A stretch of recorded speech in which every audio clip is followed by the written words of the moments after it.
একটু আলু পটল দিয়ে এই যে কাচকি মাছ রান্না করব।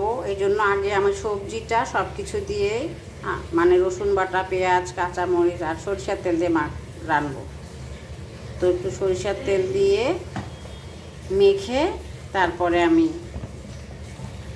যখন একটু পানিটা বের হয়ে যাবে, একটু সফট হয়ে যাবে, তখন আমি মাছটা দিব।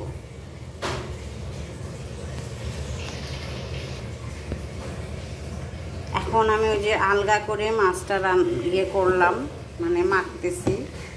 যতখানি আলগা করে মাখা যায়, যেহেতু কাচকি মাছ নরম, তো আমি আজকে পটল আর ছোট ছোট দুটো আলু দিছি, কারণ আমার আলু শেষ হয়ে গেছে।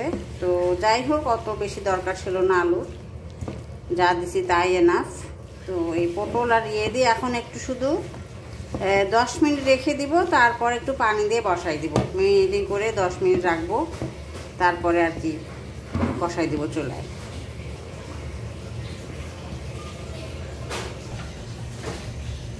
তো কাচকি মাছটা আমি এইরকম পানি, মানে গায়ে গায়ে পানি আর কি, বেশি পানি দিলাম না। পটল আলু দিয়ে বসাই দিলাম, টানলে একদম মানে একদম টানা টানা করে নেব পানিটা। আর তো করছি পাট শাক দিয়ে ডাল, কাঁচামরিচ দিতে ভুলে গেছিলাম, তো কাঁচামরিচটা এখন দিয়ে একটু জাল করলাম, বাগার দেওয়া হয়ে গেছে। তো কাচকি মাছটা হলে পরে আবার দেখা।